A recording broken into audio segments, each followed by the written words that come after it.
we are back for another episode of Love It There. I'm going to start out this week's episode talking about the new Starbucks drinks that have been released. Kelsey, have you tried any of them? Like the holiday ones?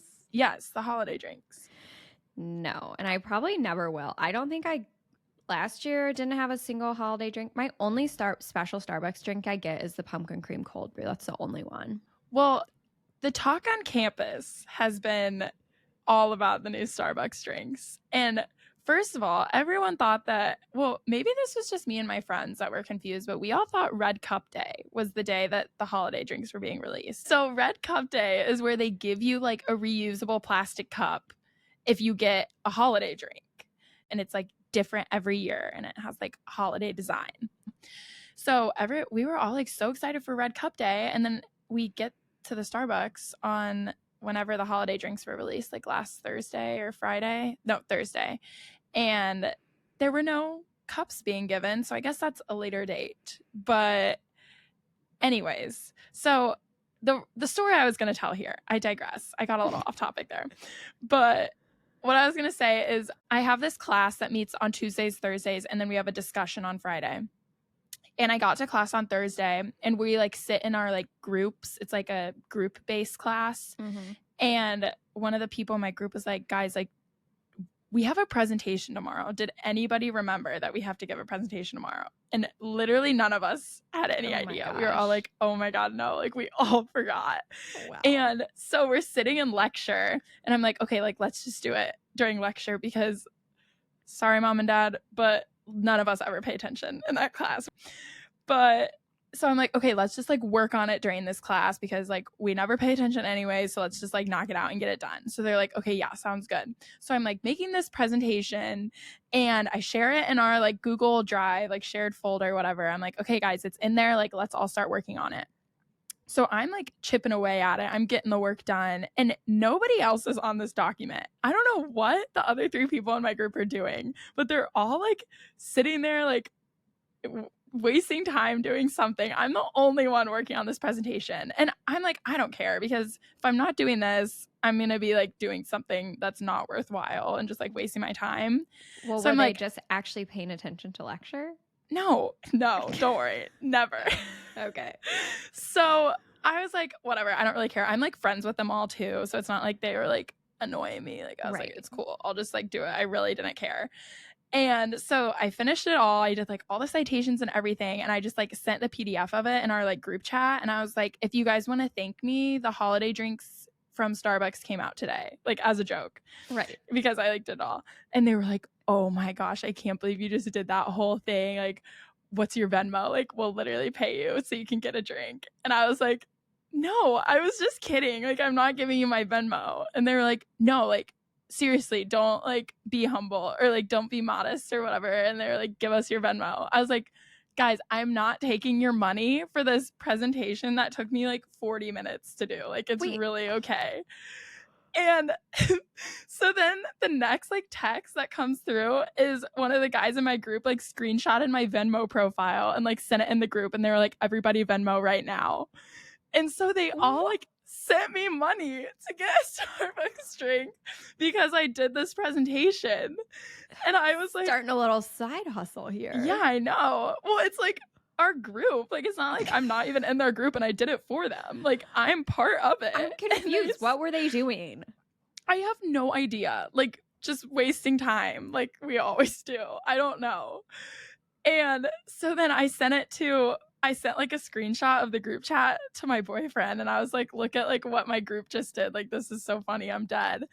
And then 15 minutes later, I get a Venmo from him and it says like for a holiday drink. And he Venmo'd me. So now I get 2 free holiday drinks. And so the reason why I brought this up is because I got one. I got the sugar cookie latte on Friday morning.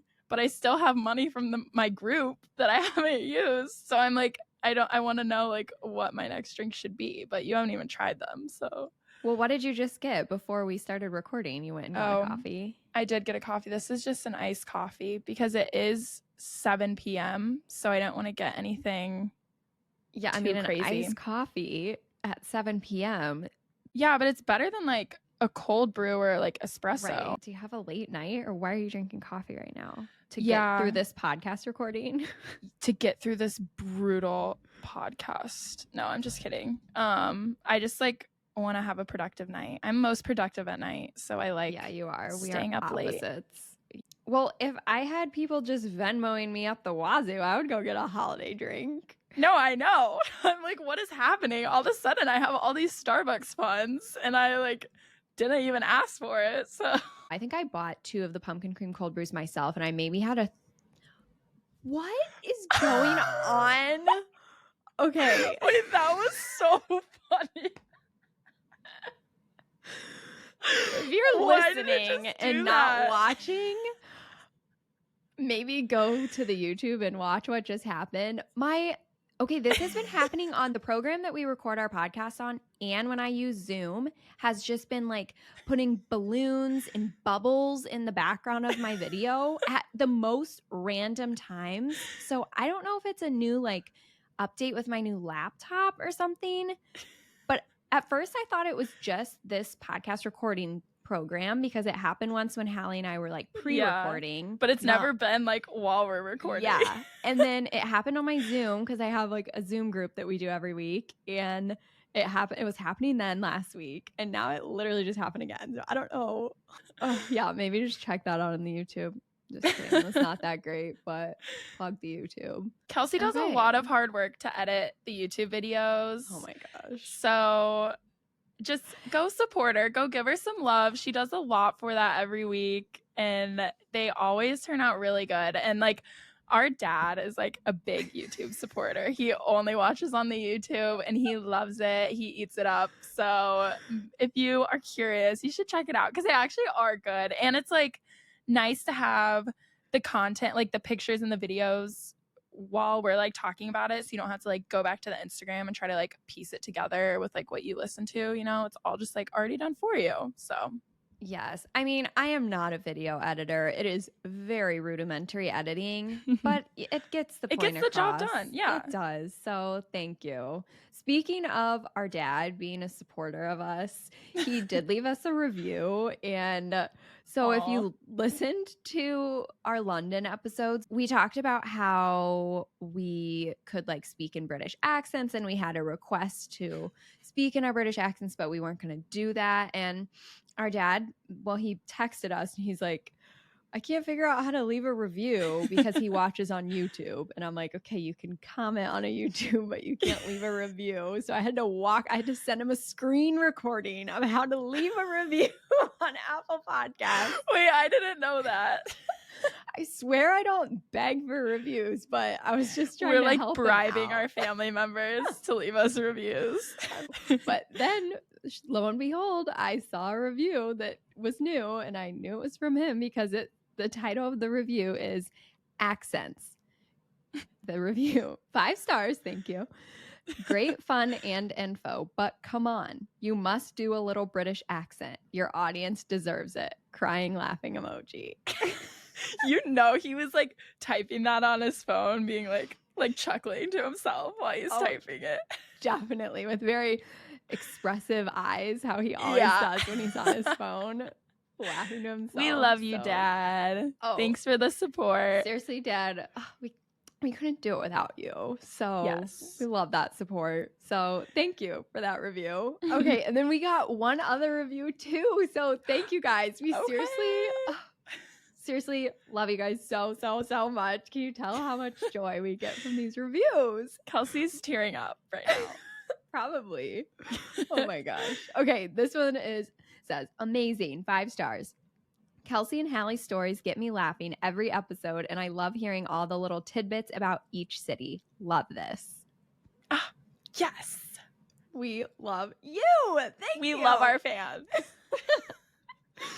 Oh my gosh. Okay. But no, today's episode we are both so excited about. Hallie and I both studied abroad for a short time in Alcala in Spain. And so that's what our episode is on today. It is near and dear to our hearts. We have so many great memories and stories from the time that we spent there. So we are super excited to get into today's episode. So enjoy our episode on Alcala de Henares, Spain.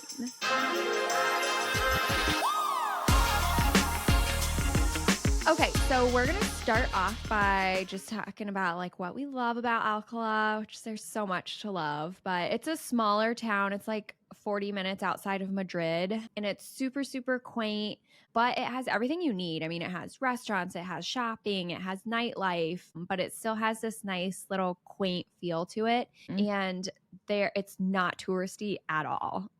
When we were there, you're really living with the locals. People in the shops don't really speak English, so we really got to practice our Spanish there. So it was a great experience for us to spend time there. It has this plaza that's right in the middle of the city, and it's just surrounded by the most like beautiful buildings. And it like when you walk up to this plaza, you're just kind of like, wow, this is amazing for some reason. I don't know. Yeah, Do you, it's just know like, what I mean? Yes, it's the way like the architecture was and the whole like layout of the town just was so different than like anything I'd ever like really experienced, where there's like the big plaza in the middle and then it's just like surrounded by all these little like shops and restaurants and like local little like little shops. Like, I don't know, it was just cute, and there was like grass in it, and so people would like bring their kids, and the kids, like if you went there in the evening, like kids would just be like running around like kicking the soccer ball, and like it's just like where families would go to like hang out, and it was just like a central meeting place, and it was just like so wholesome and cute. I don't even know. So wholesome. Yeah. And there was always these flowers there, and I just felt like it's just very, very beautiful. So that was like my favorite part of the city. And then also it's nice because since it's small, you just don't have to walk very far, and then you're out in these like kind of countryside areas. So they have like great running trails, and then there's like this little like mountain range sort of thing, not like huge mountains. I think like the tallest peak is less than 1,000 meters above sea level, but still like hills and things that you can kind of like run up, or there's mountain biking trails and stuff like that. So I'll talk a little bit about that later, but that was so fun that you have this little city that wasn't too big, because I'm not like a huge city person, but they have everything that you need there. And then you walk just outside town and you have all this open space and land, which was like my heaven. I loved it. Yeah.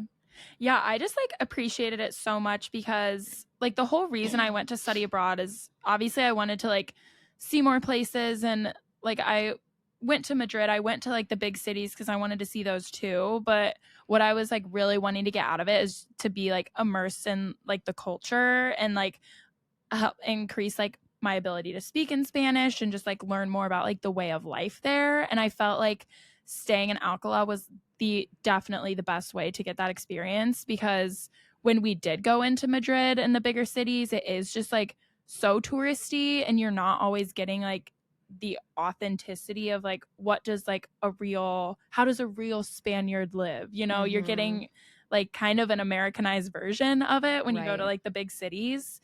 And like you said, like staying in Alcala, like most people didn't speak English, so like you didn't have a choice. Like you had to go in and like figure it out if you're like trying to order food, because like they can't help you. So for me, I was like so thankful that I decided to like stay there, where it was like a little more removed, a little more of like the authentic experience than if I would have stayed in like Madrid or Barcelona or something like that.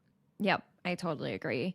So most people probably don't know Alcala or have never heard of it, which I had never heard of it before I studied abroad there. So Hallie, do you want to go through like one of their big claims to fame, or why somebody, maybe if you've heard of Alcala, maybe this would be why? Yeah, so I didn't even know this like before I got there, but as soon as I got there, I was reminded every hour of every day that it was the birthplace of the author of Don Quixote, and the author's name is Miguel de Cervantes. So if you don't know, like Don Quixote is like a really famous story in Spanish, and it's like been used in a lot of different like Americanized movies and stories as well. Right. But there's so many things that are like named after Don Quixote, buildings like in memory of Miguel de Cervantes, and like just the main tons of plaza stuff. is Plaza de Cervantes. So Yeah. and they have this huge statue of like, is the statue of supposed to be of Cervantes or is it of Don Quixote the character? I think it's Don one Quixote. Of the two. Yeah. And they have a museum, a Cervantes museum, which is supposed to be like where he was born, like the house where he was born, and they've like rebuilt it and modernized it a little bit so that it's a museum. And then they have like Cervantes Week. They celebrate the day he was baptized. They celebrate the day he died, or they have like they commemorate it somehow. So this is like their big claim to fame. They're like most famous person that came from Alcala. They love him. Yeah. A more recent celebrity that they also claim as a little piece of fame in Alcala was when Justin Bieber went there in 2011. Apparently, after one of his shows in Madrid, he stayed in Alcala, and there's a hotel that's like right next to the like university building, and apparently he stayed there. Apparently no he way. went I to know the what McDonald's. building you're talking about. Yes, the Parador de Alcala. Yeah. He went to the McDonald's in the plaza, and there's like pictures of him at that McDonald's, which we'll talk about this McDonald's later. And then he like played soccer on one of the soccer fields there with like his like crew from his stage or from his concert, and stayed in that hotel before going on to his next place. That's just like so random. If you Google like Justin Bieber and Alcala, people have made like videos and they've written articles about the like 24 hours that he stayed in Alcala. And when I was there, people were like, Justin Bieber stayed in this hotel, and like, oh my gosh. Stuff. And the way that it was like 12 years ago, and it's still like, when I went, it was 2017. So this was only 6 years ago that he was there at that time. But that's so funny. So yeah, since like Hallie and I said, since we were able to spend a longer period of time there, we were able to experience kind of the way the locals live, and we weren't just visiting as tourists. So we kind of spent our day like locals. And in Spain, they have a very different day structure than they do in the United States. So a lot of it revolves around meals and eating times. If it seems like you're always eating in Spain, you are. And we'll talk about that a little bit more later. But basically, so I'll run through kind of the day schedule, and then we'll kind of talk about how we spent our time there with our like fun stories mixed in. But basically you wake up and you eat like a normal breakfast, and then you go to work, or you go, in our case, class.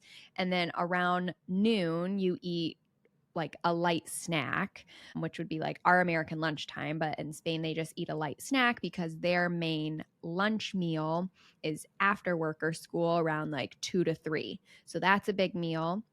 And then you go into the period of day called the siesta, which is basically everything closes, everybody sleeps, everybody rests. After the siesta is sometimes when people do like tapas or another light snack. And then your main dinner meal is not till later, like 10 p.m. ish. And that's like a lighter meal as well. Nightlife starts really late, like after midnight. 11. Yeah. Before people are really filling up the bars, and it goes into the morning hours. So we have lots to talk about regarding nightlife and things like that. Oh, yes. Get ready. Just kidding. More of it's going to be in our Madrid episode, but I do have like a couple good stories for Alcala. But just a little teaser, so you can look forward to Madrid. Stay tuned.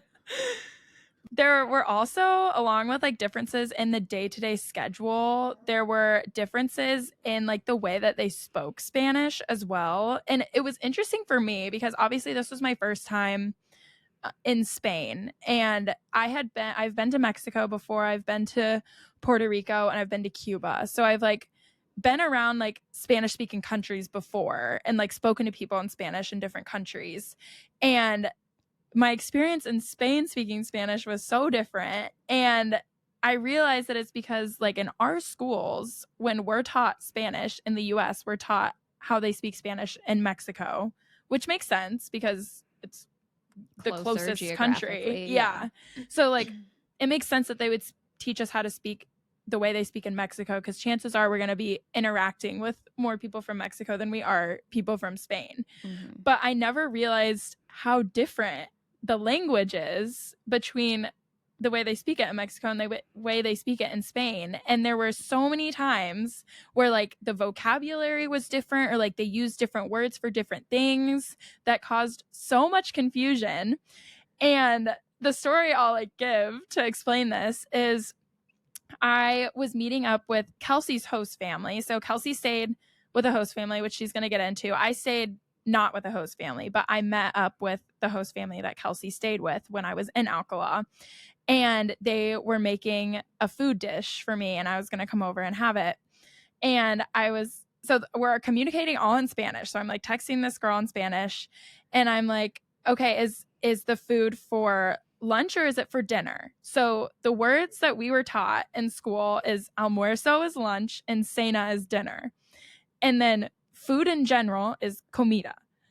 And so I said, is it for lunch or for dinner? And she said, it's for comida, which in my mind, it's for food. And I'm like, you're like, okay, but yes. What food? Yeah, what I'm meal? like, I understand it's food, but is it for lunch or for dinner? She said, no, it's for comida. I was like, what is happening? Like, how is she not understanding what I'm trying to ask?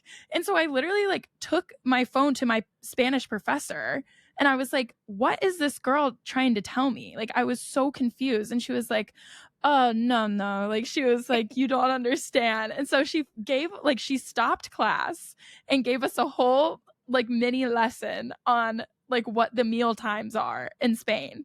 Love that. And yeah, and it was so informative and helpful, and like nobody else knew. Like everybody was just as confused as I was, because in Spain, breakfast is the same. It's desayuno, it's breakfast. And then almuerzo is noon, like around noon. So it's what we would consider lunchtime in America, but in Spain, that's not lunchtime. That's like their light snack. Yeah.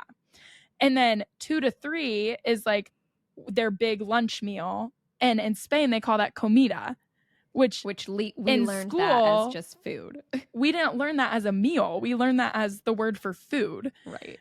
And then Merienda is around 5, and that's another light snack. And then Cena is dinner, but in Spain, they eat it at like 10 p.m., which is just like, what? I never will understand that. But yeah, so the whole time she's saying, I'm like, is it for light snack or is it for dinner? And she's saying, no, it's for lunch. So like she was making sense. Right. But the way we were taught Spanish, it didn't make any sense to me.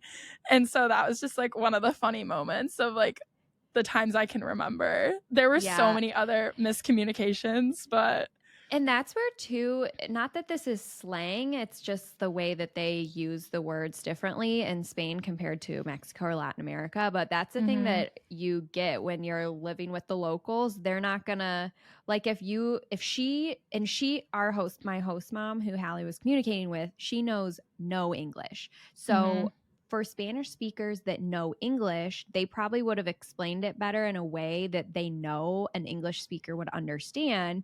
But Hallie was forced to figure out what she meant because she couldn't communicate in a way that Hallie would understand in English. So I just think that that's where you learn a ton when you're communicating with these only Spanish speakers. Yeah. Oh, I learned so much. I felt like I was just like, the whole time I was there, I was just like a sponge, like absorbing as much information as I could. But yeah, we'll get into a little bit more about like my experience with my host family compared to Hallie staying in the dorms. So for breakfast, I stayed with the host family, and my host mom would make me all my meals when I was there, because the matriarchs in Spanish culture love feeding people. They pride themselves in being good cooks. And so she was constantly trying to feed me. Like literally, I was like, I'm so full. I said that phrase so many times. Like, it tastes delicious, but I cannot eat anymore. So in the morning, we'll start going through kind of like how we spent our day. So in the morning, my host mom would have breakfast ready for me, and I'd have like it would be on this little tray, and it would have a coffee and little like crackers and muffins with this apricot jam. And then she'd have wrapped up a little sandwich for me to take with me to my class as my like mid-morning snack. And then I'd just walk to class. It was just down the road. And then we'd go to class, and then I'd eat my little picnic at lunch or at the university. And then I would walk back for the big lunch meal around 2 to 3 after classes were over. And so my host mom would have that all ready for me. And that's like the biggest, heaviest meal. And at one point she like put kiwi out for me, and she was like, do you like kiwi? And I was like, oh, kiwi's my favorite fruit. Like, I love kiwi. And then every single lunch after that, I had a little bowl of kiwi. It's just so thoughtful and so sweet. Cute. Yeah, so she had that for me.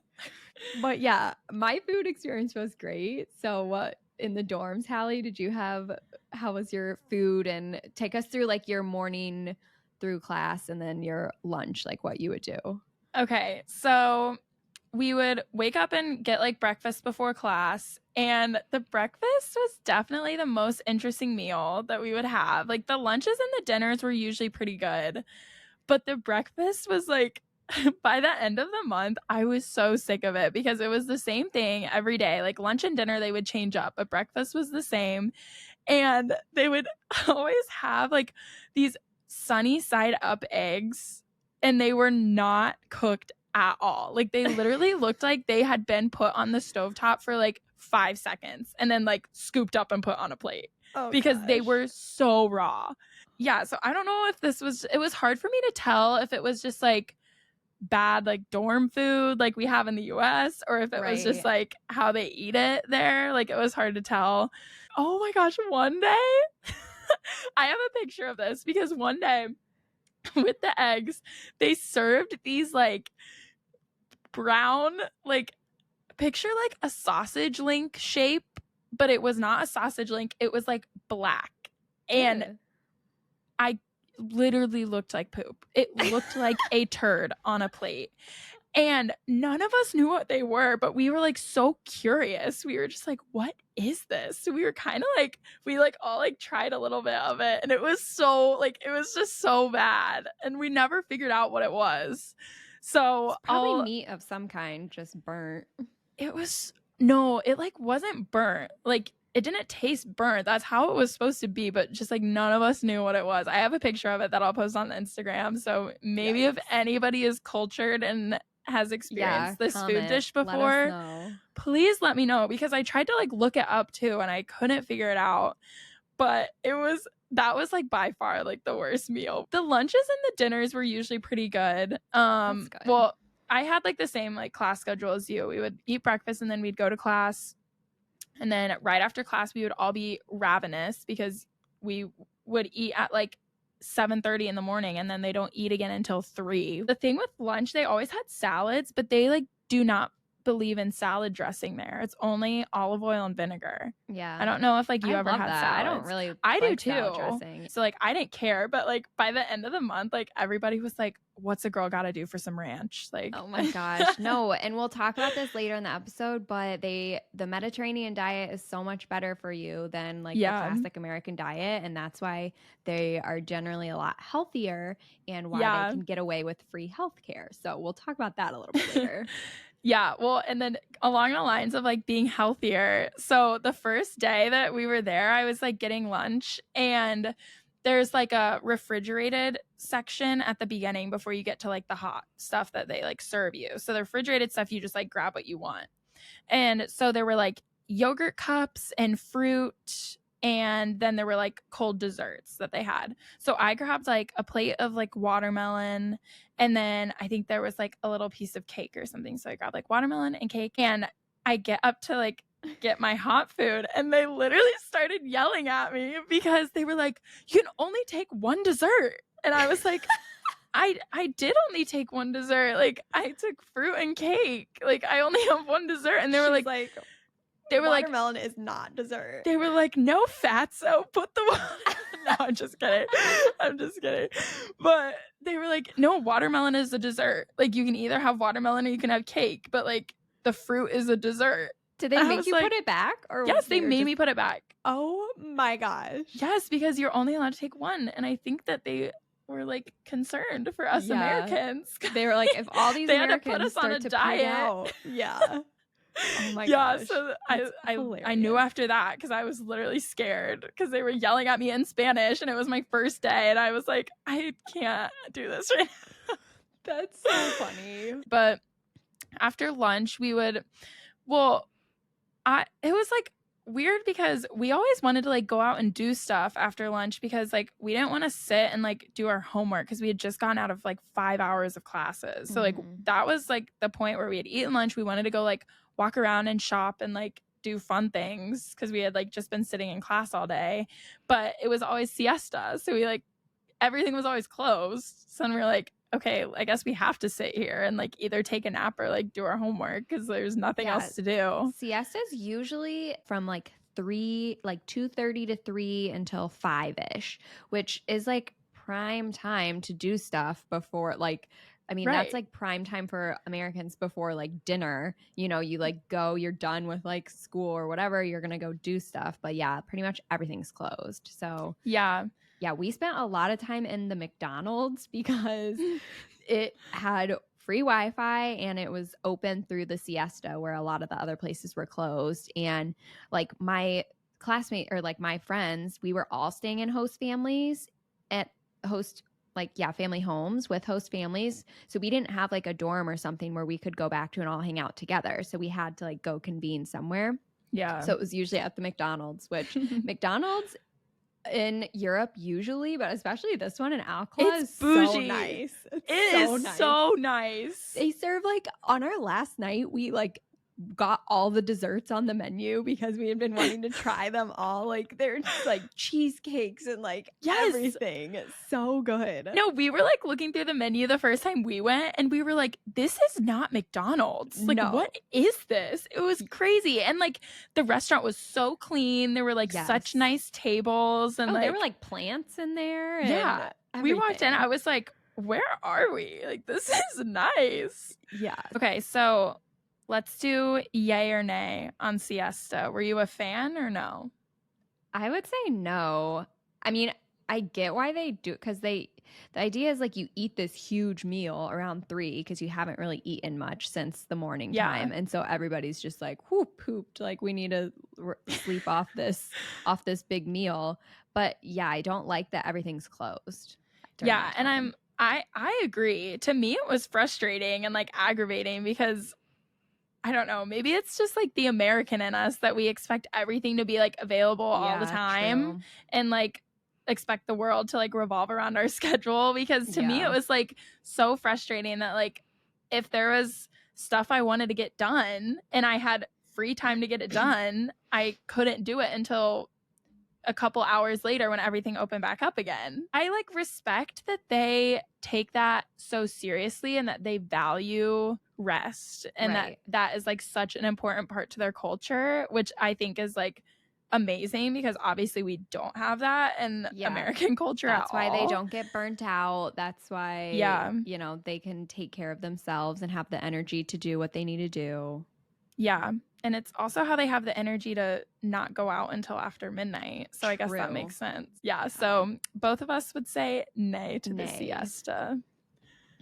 And after siesta, then when things start to like open up around 5, that's when you could do like tapas or like a light snack or people meet up for like drinks or dinner, like a light dinner, because then by the time your like real dinner time rolls around, it's like nighttime. It's like 10 p.m. So my host mom would make dinner for me around like 7 or 8 because I would usually try to run in the mornings because it was so hot the summer that both Hallie and I were there, which we were there at totally different times, but it gets hot in Spain in the summer. And so it was so hot, like over 100 most of the days. My host mom knew that I like went to bed kind of early during the week because I would get up and run. So she would make me dinner early, and then she and her husband like would still eat dinner at their normal like 10 to 11 p.m. But she would sit with me, and she had this like reality show that was on around the time that I would eat my dinner. And so they had like a little TV in their dining room, and so she would sit with me while I ate my dinner and she'd watch her reality TV show, and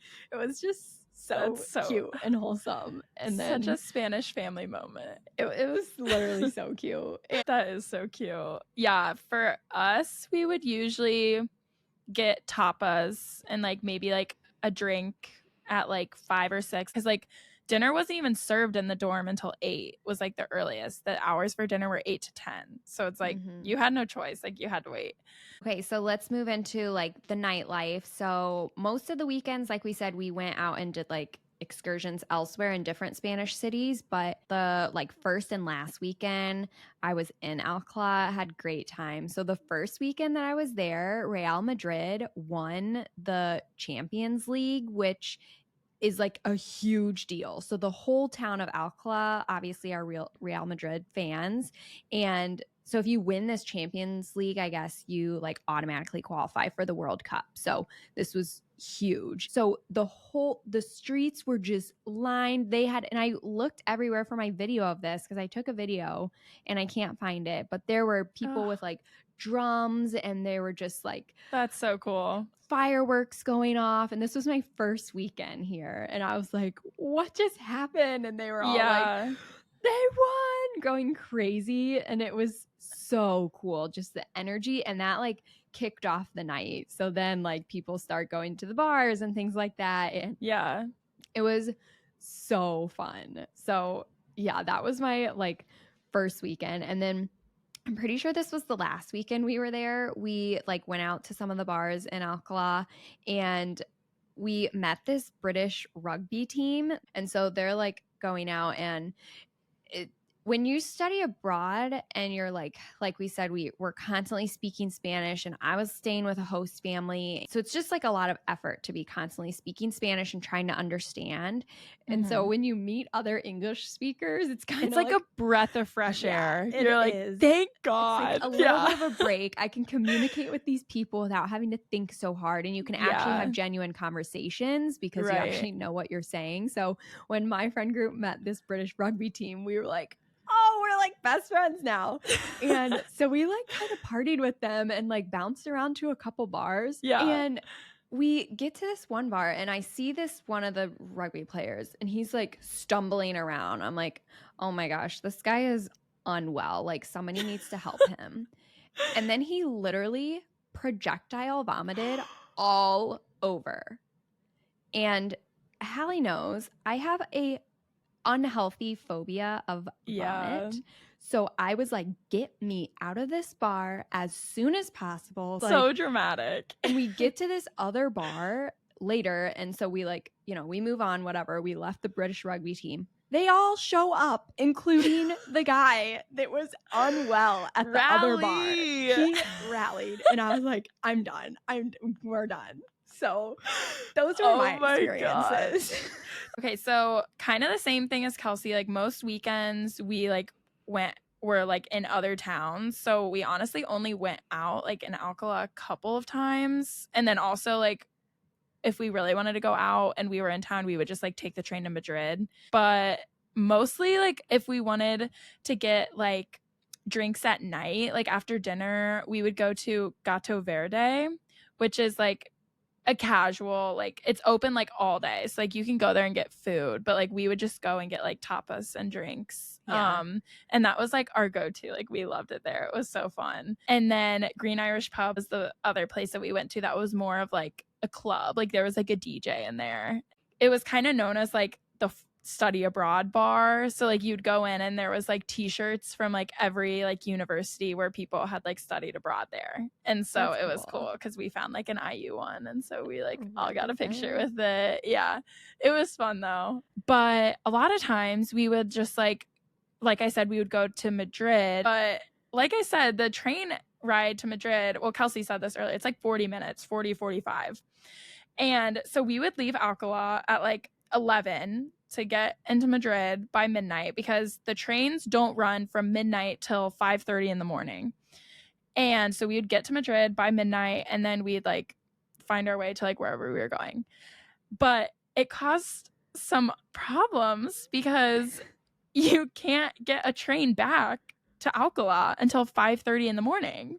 And so you we gotta literally had party till the sun comes up. we actually had no choice. Like we were stranded until 5:30. I'm like, oh, twist my arm. Like, I guess I'll stay out later.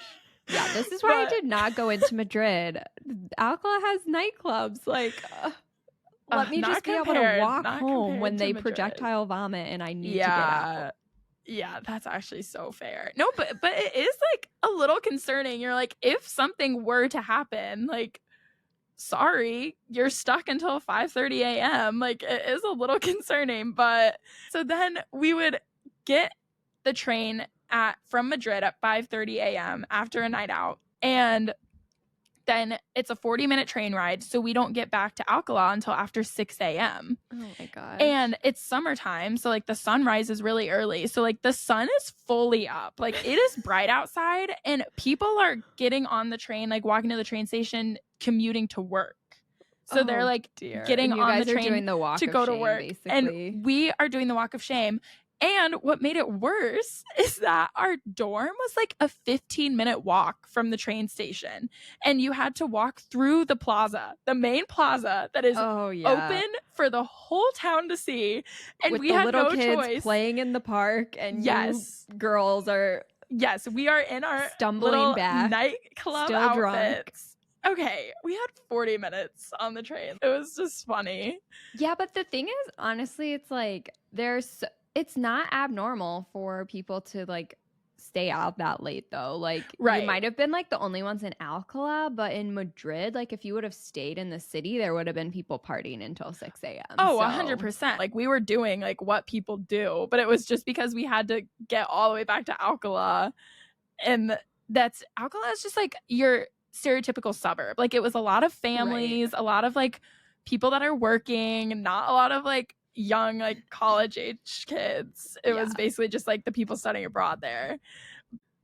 All right, well, let's pivot to something a little bit more wholesome and talk a little bit more about like my host family and when you got to meet them. So my first impression when I walked into the apartment of my host family where I was staying is literally so much color, you guys. So much. The toilet seat and lid had flowers. It was like a flower pattern on the toilet seat and lid. And then their primary bedroom had, like the host mom and dad, they had a floral comforter, pink curtains, and this sparkly chandelier. Yep, and the chandelier was still there. Yep. Yeah, the couch was pink, like so colorful, which I love. Like if you know my host mom, it just makes sense. Yeah. She's just such like a happy, colorful person. And it's also so cute because she has 3 adult children who all have their grandkids, who all have children. So she has all her grandkids and there's pictures of them everywhere. But another photo that she had on display in their living room, like this is like their couch faces the TV, and right next to the TV, center of the living room, is her daughter and her daughter's husband fully nude, just in this like just on their mantle, like oh, one big happy family.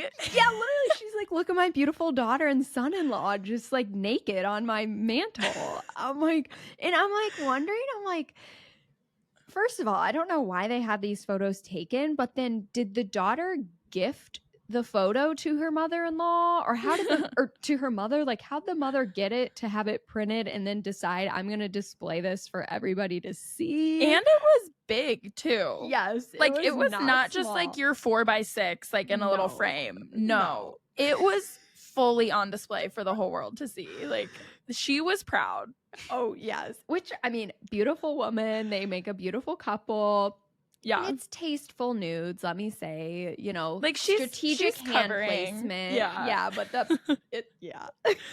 you'll see it. We'll post it. And literally so much respect for my host family. I met every one of her children and grandchildren, and they are the nicest people. Like, one of my favorite memories of my time in Alcalá was the son, so she has 2 daughters and then a son, and the son, he actually like spoke pretty good English, and so talking to him was like really easy because like I mentioned before, he knew like the words I was having trouble with or something, he would be able to like talk to me because in Spanish still, but because he understood English and knew, or like if my grammar was incorrect, he could still understand me. So it was really easy to talk to him. And I learned so much Spanish because I was comfortable talking and whatever. But he was a runner. And so when my host mom was like, I don't know if you should be like running all by yourself, like, why don't you meet up with my son? And so he would like pick me up and drive me like with his kids, and we'd all go to like the mountains, and his wife would walk with the boys, and then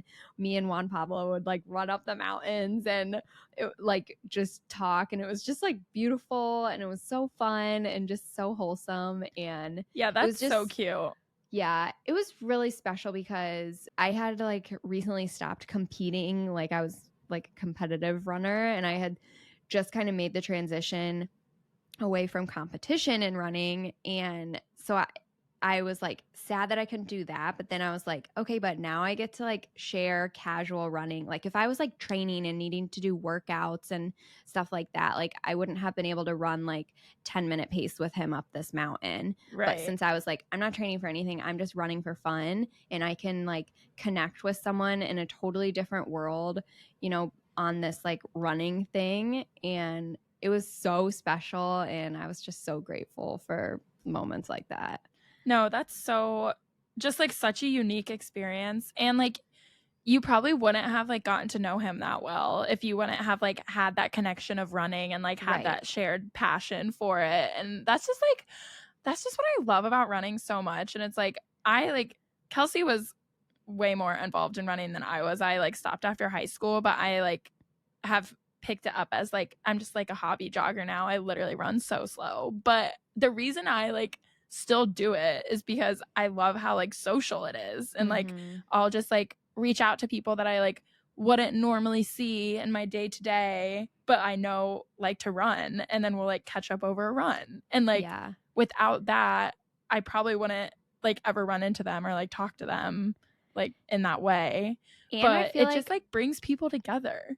But yeah, anyway, so my host family was so great. I loved meeting everybody, and they like threw this big like party for me on my last night there, and the whole family was there, and it was seriously so fun. And they were all like so sad that I was leaving, which was just like so cute. You know, I was there for such a short time, and I could hardly have like really deep conversations with everybody because, you know, it's a different language, whatever. And you know, but they were all so genuine and so nice, and it just honestly made me, they're just so welcoming, and it just taught me like how far that can go to make me feel so comfortable in a situation where I could have been really uncomfortable.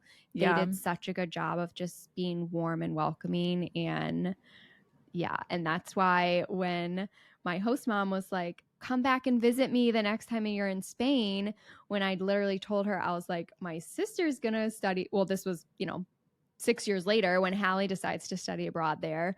I texted my host mom, and she's been keeping in contact with me these past 6 years. So then when I told her like, oh, my sister's going to study abroad this summer, like she was so excited, and I knew she would be too. So yeah, it was so special when Hallie got to meet them. Yeah. And I was so thankful for it because like I said, I was in a dorm, and so I didn't like get where you're like really like exposed to how like the family dynamic works. And so I was like really thankful that I got that experience through Kelsey's host family. They made me food on multiple occasions, and like I brought my friends with me that I was there with, and they like served them food too. And it was a testament to like how much of an impact, Kelsey, that you left on them, because like the way they talked about like you to me and like told stories about like your time with them, and it's like 6 years had gone by and they were still like cherished like these memories so much about like when you were there.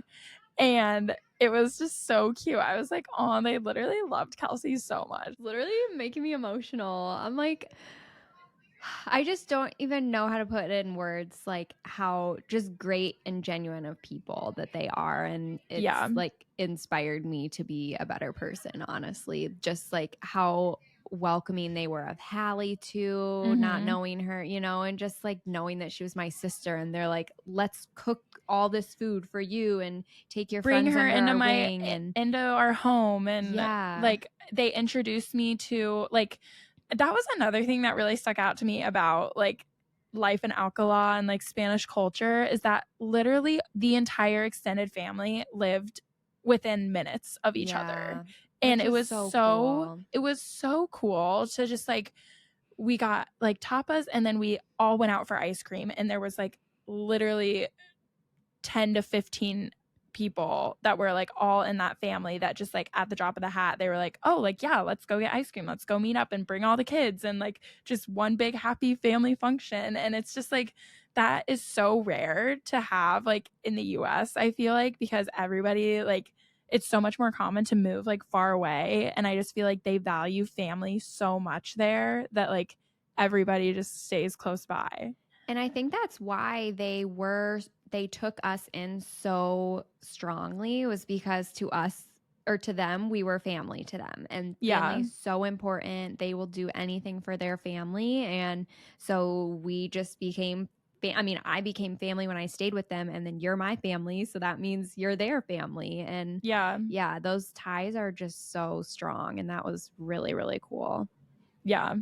Yeah, I was like so thankful for that. That was like one of my favorite experiences. And it helped me practice my Spanish a lot too because Mm-hmm. I would spend like multiple hours at a time with their entire family. I mean, talk about overwhelming when you're like Yeah. still trying to learn the language and then you have like 8 different people talking to And you they talk in Spanish. And fast they talk and so fast. They do not take it easy on you. They expect you no. to just jump right in and know exactly what they're talking about. And Hence yeah, why it I was was exhausted. And when I met other English speakers, I was like, hallelujah.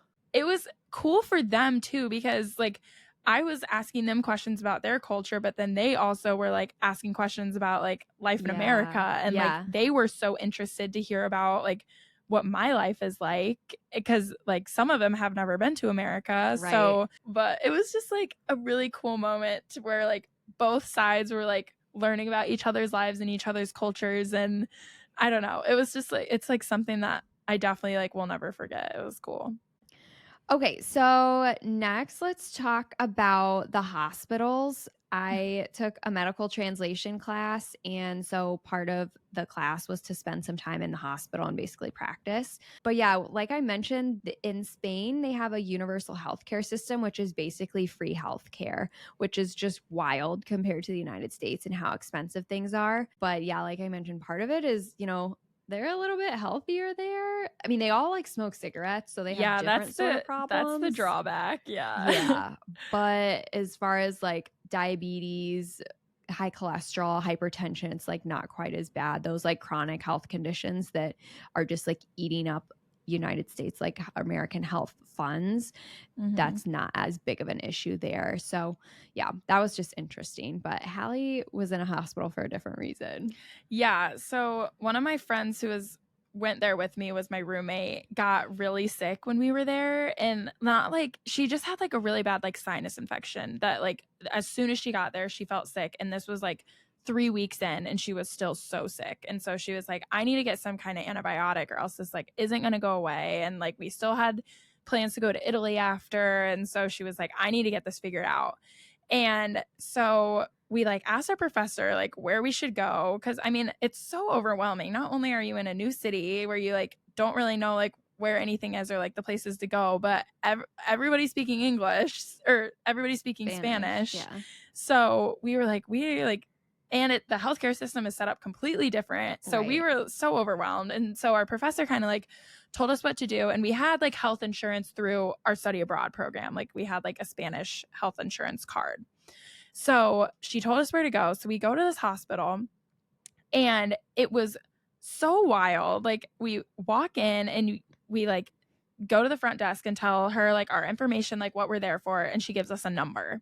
And then we go upstairs and there's just like a screen that tells you like where you are in line, and we waited for maybe 5 minutes, and then we got brought into the office, and Yeah, that's Megan wild. was like she was like not feeling good. So I was like doing all the talking for her, and I was like, this is what she's feeling. Like, this is what we think it is. Like, what are your recommendations? Can she get a prescription? So I'm like asking all these things in Spanish, which was Right. crazy because like you did, I was taking like medical classes. So it was cool because before I had gone there and like taken these classes, I would have had no idea like how to say these things. But I like had just learned all of us in my class. So I was like, wait, this is cool. I actually like know how to say these things. And so she's like, okay, this is like what I'm going to prescribe her. Like, this is where you need to go, and like sent us on our way. So we didn't have to pay anything. We just walked in and walked right out. And the whole thing took maybe 15 minutes from the time we walked through the door to the time we left. It was crazy. Insane. With no appointment, like day of, just walked in. And then we just walked down the street to the nearest pharmacy and go up and hand them the form. And we were like, this is what the doctor prescribed us. And they said, okay, we'll get it for you. And then I think it was like 20 euros for the medicine. Yeah. So we had to like pay out of pocket for the medicine, but still, I mean, cheap. It wasn't like anything crazy. And we got our medicine, and that was it. And that was all we had to do. It was mind blowing how easy it was, how simple it was, like for foreigners too. Like, it's not like we're even Spanish citizens. Right. Yeah. So it was crazy. But yeah, we both walked out of there and we were like, holy cow, that was amazing. So different. Yeah. The United States has some lessons to be learned when it comes to healthcare and healthcare organization. But yeah.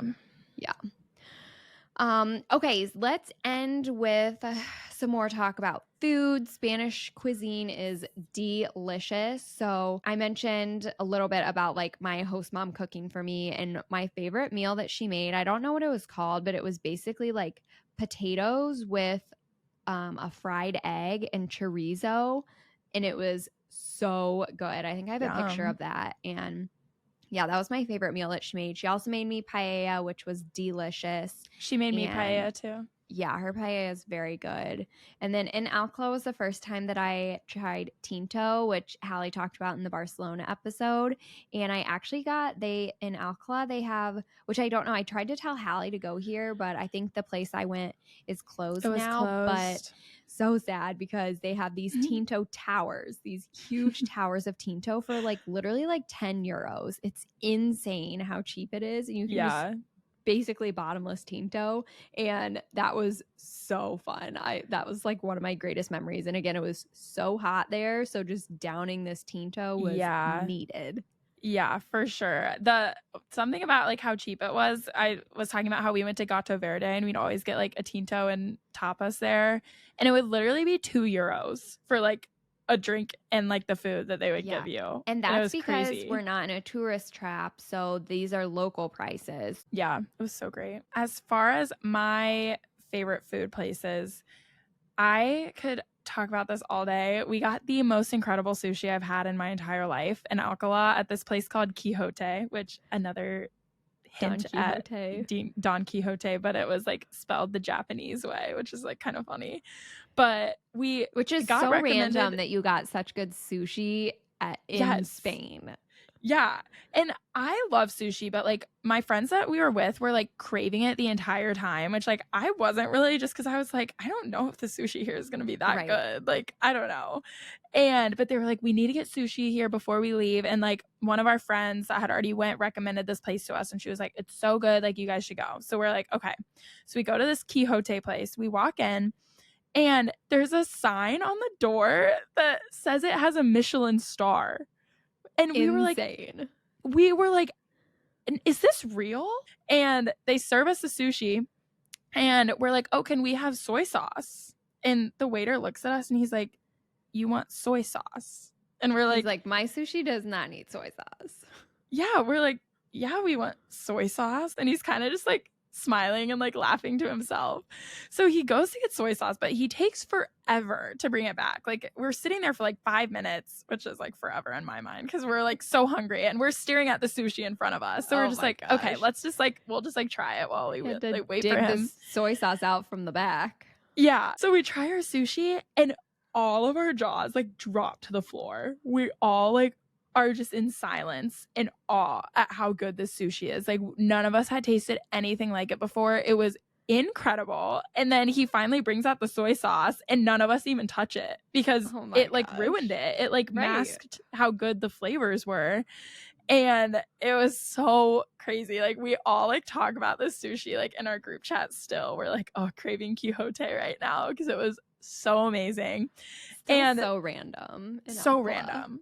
Yeah. So if you go to Alcala for some reason, if you find yourself there, it's a must. Go to Kijote. It's a must try. You need to go to Kijote. It was amazing. Another food thing that I really liked was tortilla de patatas, which is like potatoes and eggs in a tortilla. It sounds like a really weird combination, but I swear it was so good. Yeah. And croquetas. Did you ever have croquetas? Yes, I did at like a tapas place. Yeah, it's like a very common tapa, and it's really good. It's basically like fried dough with like cheese and meat. In the middle. Yeah. It sounds weird, but it's good. All right. Well, you guys, thanks for letting us kind of run through all of our memories from Alcala. Like we said, that was it's such a special place. If you're going to Madrid, maybe just swing on through Alcala and just see some of the places we were talking about. It's magical, I promise. Make sure you stay tuned for our episode next week because we have a very exciting announcement that we're going to make. So stay tuned for that. In the meantime, make sure, again, you leave us a review, give us 5 stars, follow so you don't miss an episode. Check out our YouTube so you can see my screen malfunction. Yeah. Perfect. We will see you guys next Thursday with our big announcement. And have a good week, guys. Bye.